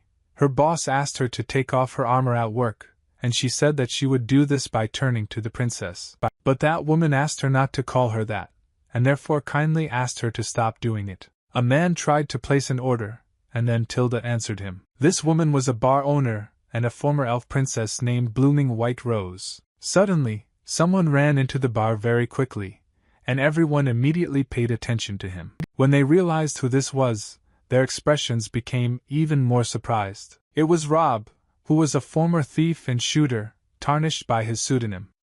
And he told everyone present that they had arrived. Then a girl named June, who was a merchant of the Kage clan, told everyone even louder that they had come for them and for the ship. Therefore, we need to prepare. Meanwhile, the action moved to Blumenheim. This was the kingdom of the elves, and their most important building was located in it. It was an elven royal palace that could surprise many guests and people with its architecture. Suddenly, an elf came into the room with the princess and prince and asked if she could take some time from them. She asked to look at these two elves, and she informed that from now on they would be their guardians. One of these elves was Lucina, who fell in love with the young guards, and who very rarely missed training. When the princess looked at her, she immediately drew attention to her eyes. The dark elf immediately lowered her eyes to the floor, as she felt uncomfortable looking at the princess from such an angle. A smile immediately appeared on the princess's face, because she realized that this was the person she needed. Tilda said that she was very glad to meet you, and that she hoped that they could become friends. Amaric, in turn, asked if it was safe. Then the woman said that these elves are not here to be friends, because you need to remember that they are dark elves. When night fell, Lucina came alone to the princess in order to open the curtains. The princess immediately woke up and asked who was here so early. It was Lucina, and she wished good morning to the princess, at the same time saying that the royal family was calling her, because they want her to meet someone. The princess heard this, began to go out onto the balcony, and said that she was already tired of all this. After all, she had already told them that she was no longer interested in it, and she did not want to appear there. Lucina said that she was not sure if a member of the royal family could use such language. But then the princess asked her to let her just be with herself. Then Lucina she said that she understood everything, and it seemed that this infuriated the princess, so she pulled her towards her by the collar. Tilda started screaming that she needed to be called by name, but Lucina did not react at all and still called her princess. While the girl was pulling her ward by the face, she began to admire the view that opened from this balcony. And the view from here was truly beautiful, because the height allowed us to see the moon in all its glory. She shone very brightly and delighted everyone with her bright color. Incredibly beautiful this morning, or maybe she just seems so. Then Tilda turned her head in her direction and told the dark elf that of course it didn't seem like it to her. After all this is because she is looking at the moon with her. Lucina agreed, and the princess thought that she was mocking her. But the dark elf replied that this was not so. There was a short pause, after which the princess said in a quiet voice that they should go meet Jürgen. Then the dark elf answered her that they were invited to a meeting, and they would not have time for Jürgen. At that very moment, Tilda grabbed her guard's hand in order to tell her something important. She leaned towards her, and said that it was obvious that Lucina had been training all night, and she definitely wanted her father to let off some steam. Literally a few hours later they were already at the pier. The princess wanted to go to this very pier and tried to find Jürgen while Lucina asked her who he was. The guard asked if this Jürgen was her boyfriend, but Tilda didn't quite like this question. Suddenly some guy noticed that the princess had appeared here, and at that moment Lucina had already drawn her blade. This guy said that he didn't expect the princess to return, and Tilda shouted at him to call her by name too. She really didn't like that these two called her that way, and not like everyone else. Jumping from the ship Jürgen, I asked what brought these two here in the first place. He could not believe that the princess had brought a dark elf with her, and asked if they were too famous to communicate with each other so openly. Then Lucina she said that she is the princess's guardian, and makes sure that no one and nothing hurts her. After that, Jürgen looked at this dark elf and said that he understood from the very beginning that she was just a task for her. The two elves looked at each other, as it was obvious that a spark of conflict had appeared between them. Looking into Jürgen's eyes, the guard said that she did not think that it was acceptable for her to be in any kind of close relationship with a half-elf. Suddenly, Tilda appeared between the two of them and asked them all to stop. After all, they are actually friends. Jürgen turned around, said that it didn't matter to him, and added that he didn't know why they came here. The princess asked him to go with them to look at the white garden that he showed her last time, but the guy replied that he no longer had time to play here. After all, his father never returned. This only means that he must finish this boat as soon as possible. It must have been hard for the guy to go through all of this alone, and it was hard for the princess to realize that. So she waved her hand at the guy and said that from now on they would visit him every day. Jürgen advised her to obey her guard. Then the princess said that the guy should still try his cooking, but he replied that he already eats a lot, about once a day. They and Lyason began to leave, because according to the princess, today they needed to play with their brothers. It was night, and that night everything was completely different, and not as usual. That night someone ran through the forest at very high speed and used various techniques to move. This was the princess, and in her traditional attire it was incredibly difficult for her to escape. She couldn't believe that it really turned out this way, because she didn't want it to happen in the first place. She thought that she and Lyason were real friends, but it turned out that this was a little wrong. This guard ran after her as fast as she could, and her goal was to stop the princess and detain her. All this time, the princess ran to the ship, which now did not have many people. To be more precise, now only Jürgen was on it, who was busy carrying objects from the deck. Just at this point he had finished moving all the barrels,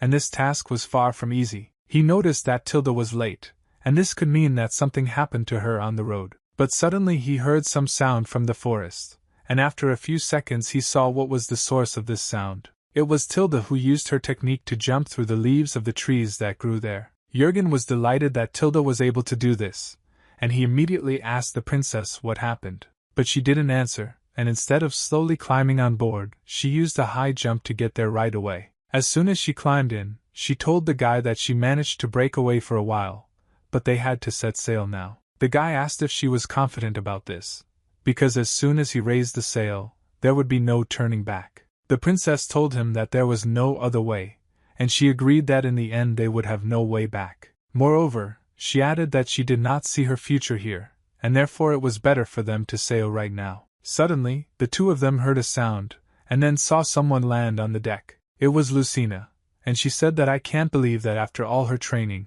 the princess can still overtake her. However, one should not underestimate the speed of the dark elf.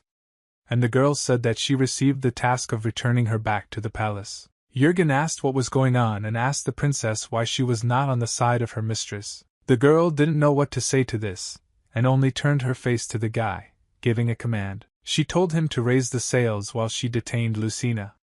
He immediately began to run to the captain's bridge. The princess said that in fact she knows that Lucina does not want to do this. She asked her to listen to her heart at least once, and not blindly follow the orders given to her. Then Lucina made a sharp jerk, before which she said that it was better for the princess not to resist, because she was not going to hurt her. The princess was ready for this, and when the blow passed near her body, she was no longer there. Her body disappeared somewhere, and at first she didn't even understand where she was now. It turns out she was right above Lucina's head, and at the same time she put her fingers on the back of her head. She asked her guard if the reason she couldn't hurt her was because she was ordered to do so. While the girl was in the air, with the help of her technique she freed herself from the arrow, which was in a large quiver nearby. These arrows immediately flew out from there, and hovered in the air at a short distance from the body of the Lyason. The princess asked the guard not to force her to do this, because she really didn't want to. After all, they are friends, and friends cannot be wounded by arrows. But at that moment, Lucina was only thinking about how to repel such an attack. Therefore, she realized that everything needed to be done quickly. While she was thinking about the plan, she abruptly took out her daggers. With a sharp movement, she destroyed all the arrows that were levitating in the air, and immediately took a fighting stance. After this, a jerk was made, and the girl moved to a much closer distance. The princess asked her subject why she didn't want to just listen to her and understand what the problem was. The dark elf's task was to return Princess Tilda unharmed, and failure was not acceptable. Suddenly the girl felt that the daggers that were in her hands slipped out, and now she was unarmed. Falling to the floor, Lucina said that the princess's sign was always stronger than her sign. However, there is something that is not given at birth, and which takes a very long time to learn and train. The princess immediately drew attention to her enemy, because she began to move very quickly from the place where she fell to the floor. Suddenly the guardian grabbed her hand, and now the princess had no chance to escape. After this, Lucina twisted her hands behind her back, thereby bringing a little pain to Tilda. The princess's body fell to the ground,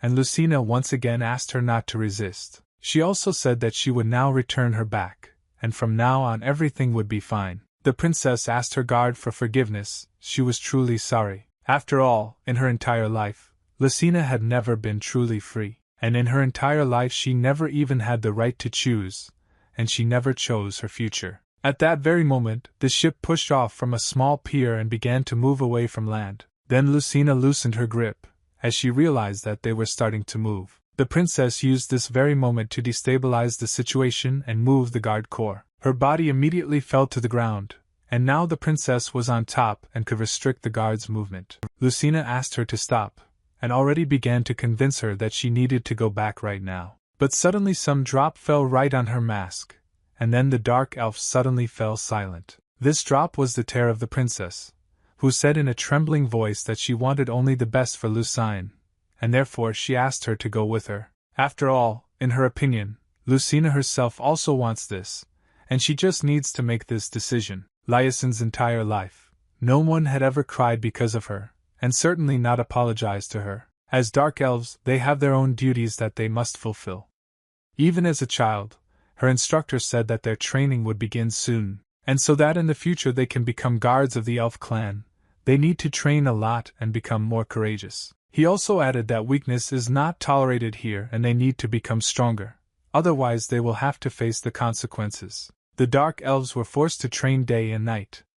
They had goals, responsibilities that they had to fulfill. Nothing else mattered, and this girl realized one very important day. Then one of her brothers came to her mother and brought a special flower, after which her mother asked where Lyacin was. The brother said that she poisoned herself, and he doesn't know anything else. Mom was silent for a while, and then looked into the doorway and said that she could see it anyway. Suddenly, someone appeared there, and it looked like this elf was not very able to move. It was the same Lyacin, and her whole body was covered in wounds and poison. She presented this flower to her mother, and said that she finally managed to do it. Her eyes began to close, and it was a lesson about not showing your affections. The flower fell to the ground, because Lyacin was not even able to stand on her feet. She tried to crawl closer to her mother with the last strength she had left in her body, but all she saw in front of her was the blurry silhouette of her brother and her mother. The next day, the instructor said that the whole group must do everything just to survive. He also notified that the next training starts very soon, and we need to prepare for it. The girl realized that in order to survive she needed to become stronger, and this was the only way to progress. They eliminated all emotions and attachments in order to become the ideal guardians for the elves. While on board the ship, Lucina asked Tilda why she was crying because of her, and she replied that they were friends, and therefore she would be very sad if they suddenly parted. Then came a turning point in Lyacin's life, and what she was feeling now frightened her very much. Tears appeared in her eyes, and she could not believe that this was actually happening now. Apparently all this time, in fact, these emotions took place. It's just that Lucina very professionally learned to hide them. They have always been filled with emotions, because every person feels them all the time. The only difference is whether he hides them or shows them. Even then, on the balcony, Lucina felt a lot of different emotions, but did not show any of them. She was pleased to see how the princess laughed then, and she remembered this moment for the rest of her life. Also, here on board the ship she was still looking at the moon, which was extremely beautiful today. It shone very brightly, just like that day when they stood on the balcony. Therefore, Lucina made a decision and agreed with the princess's proposal. Tilda looked at her guard, who told her that now she had won. Taking off her mask, Lucina she said that now she will go with the princess even to the ends of the world. Moreover, she also added that she would become her guard once again. But the princess replied that she did not care about that. After all she wants is for them all to be together again. A smile appeared on her face again, and Lucina again felt a huge amount of emotions. This could be seen even from her face, which was surprised and slightly frightened. There was also a smile on Frito's face. He realized that the plan was a success, and they finally sailed away from that place. He turned the helm to get out into open waters. This was the day Lucy abandoned her goals and responsibilities as a dark elf. But it was also the day when she herself chose a new purpose for her life. Their journey to Tartarus was not easy. Along the way they had to face many difficulties. For some reason Jurgen and the princess called them adventures. Since ships were rarely used as transport in their time, no one was able to catch up with them. Luckily the guy was good at steering the boat. During their journey they met a huge number of people.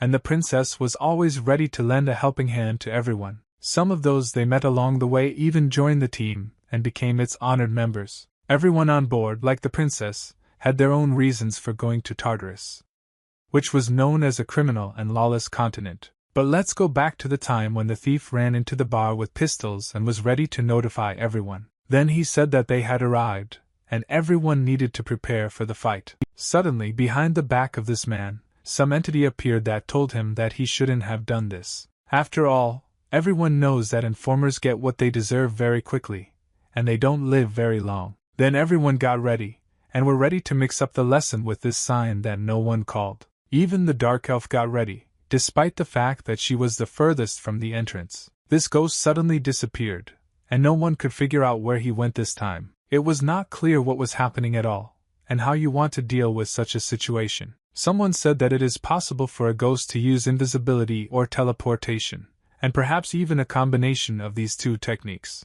Jurgen suddenly said that he noticed something was wrong, and hurriedly began to look around. Lucina asked where she was and also began to look around to find what was missing. The dark elf quickly realized that Tilda had disappeared somewhere.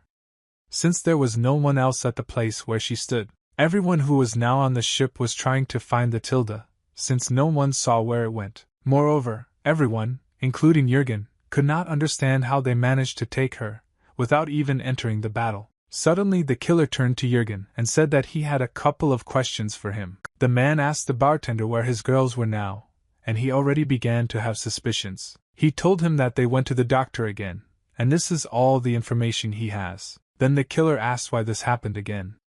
Did something happen to them? But Jurgen took him by the shoulder and said that they would return in any case.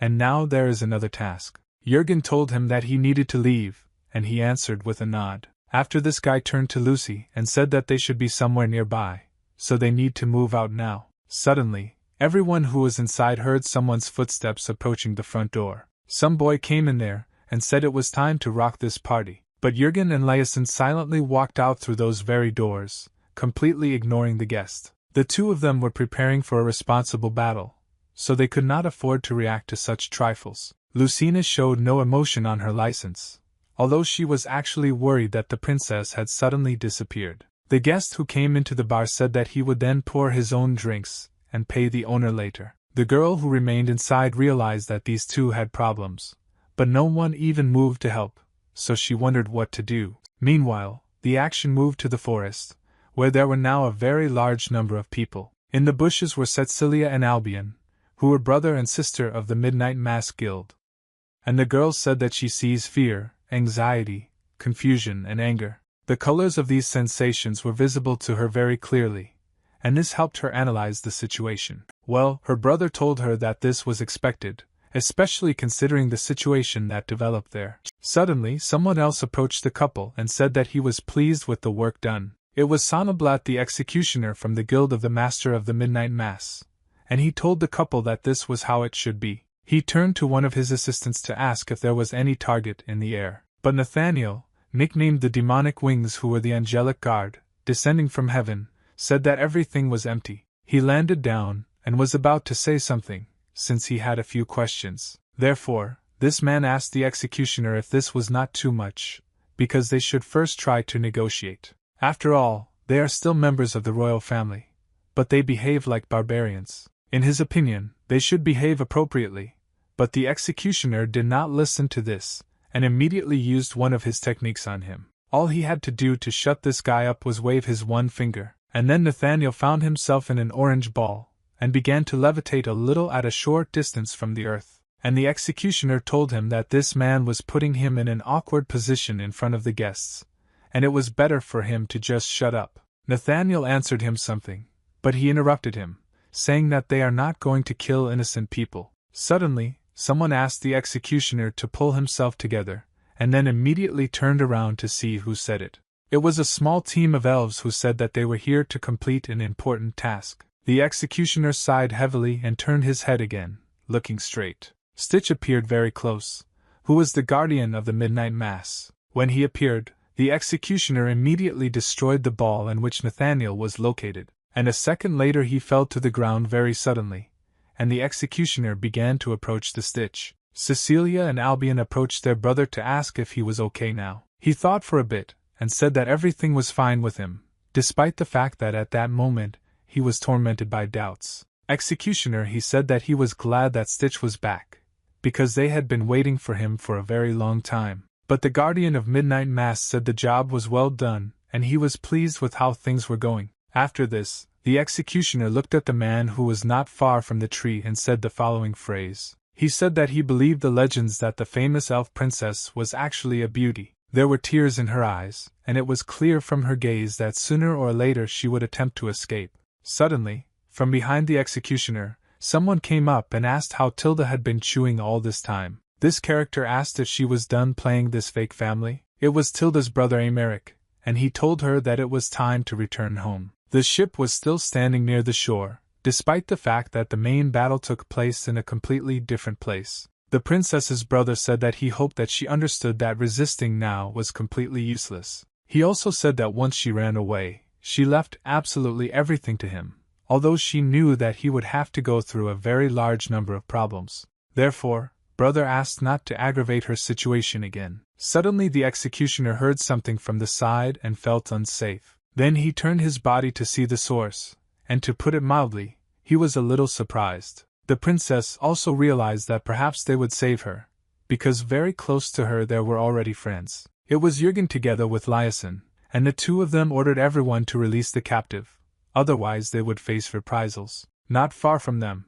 a killer got off the ship and promised that he would ensure the safety of his family and return as soon as he could. Therefore, he ran towards the place where all this was now happening. Jürgen and Lyason were placed in special balls in which they could not move much, all because the executioner, together with the elf, used his powers to trap enemies. Now these two simply levitated at a short distance, and could not break through the defense of these balls. Albion, who was a short distance from the fight, asked who they were and why they came for the princess. The executioner asked these of yours if they really thought it would work, and that he was very sorry to disappoint them. But the elf was more categorical, and said that these two were the embodiment of disappointment, because they had lost their position. He turned his head to Lyason and said that he was sent here with clear instructions. He was ordered to bring his naughty little sister home for good. It was also necessary to catch the criminal who dared to injure the World Tree and confiscate his ship.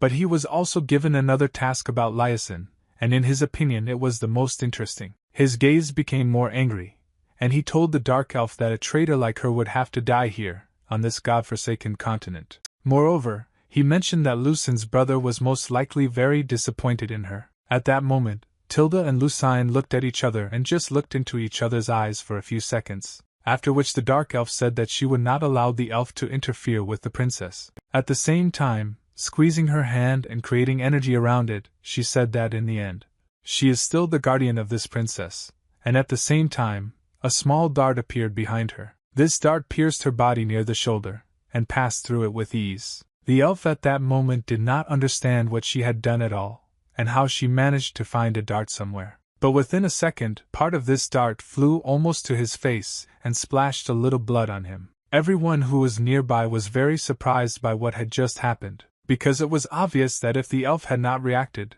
the projectile would have easily flown through his head. So he started screaming, and was incredibly angry at the Dark Elf who was in the ball. Suddenly she made another movement, and then the elf reacted to me. Instead, the executioner reacted, looking at the sky and telling everyone else to be as careful as possible. The order was given to be as careful as possible, due to the fact that the targets were being directed from the sky. And indeed, now in November there were a lot of small arrows that were heading straight at the brother of the Tilda. But the guards who stood near the main elf learned that they needed to protect the prince at all costs. Moreover, the executioner also created a small aura of protection near his charges to prevent the arrows from overtaking their bodies. Cecilia at that moment she was immobilized, as she saw the color and color that the dark elf emitted. It was bright moonlight, but filled with determination, and that was interesting in its own way. This shade was incredibly beautiful and rare, and therefore at that moment Sila thought deeply. Now all the arrows were repulsed and fell to the floor without hitting a single target.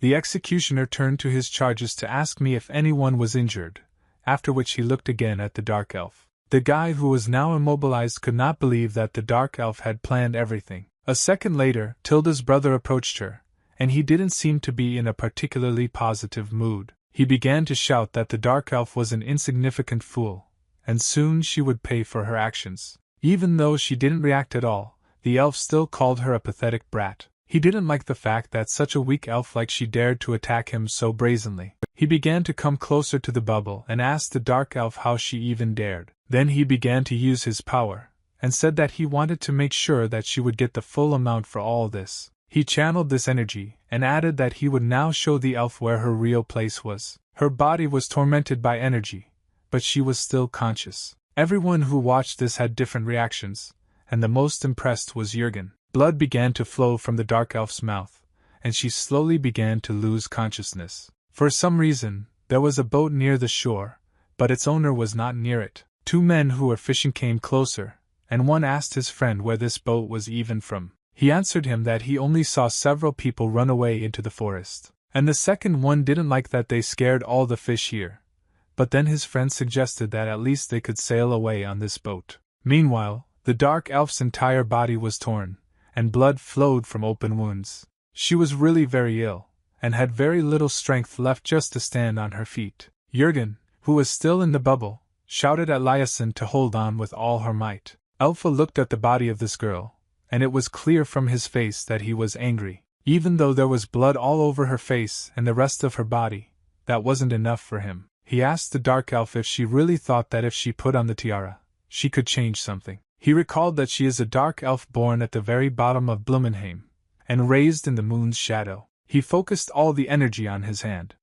He said that it cannot change what even his dear sister cannot do. He prepared to strike the decisive blow, and added that now it no longer mattered. Cecilia, who was looking at the elf and Tilda's brother at that moment, couldn't believe what she was seeing before her eyes. His aura really looked very bad, and was all black. So she immediately fell into her brother's arms, and said that this color was just terrible. Suddenly, someone grabbed Tilda's brother by the arm, and thereby restored his finishing attack on the dark elf. It was Nathaniel, and he asked the elf to stop this madness, because he is a member of the royal family. But then this elf asked who the guy even thought he was, and where he got the courage to point out. The blow was struck by this very man, and for a while he thought that he had died. But in fact, his body was only thrown back into a tree, and Elpha said that it was in vain that the failure of the divine clan decided to call itself a member of the royal family. In his opinion, it was stupid to call himself an angel, while having dark wings, because it was shameful for his clan. While he was saying this, suddenly someone started moving quickly right behind everyone. Stitch first I noticed this change, but he didn't have time to react. It was Princess, and with just one blow of her hand, she placed Stitch in a protective bubble. Her brother, along with the executioner, were surprised that this happened at all. The princess constantly used green energy, and with just one blow she was able to send Jurgen closer to the ship.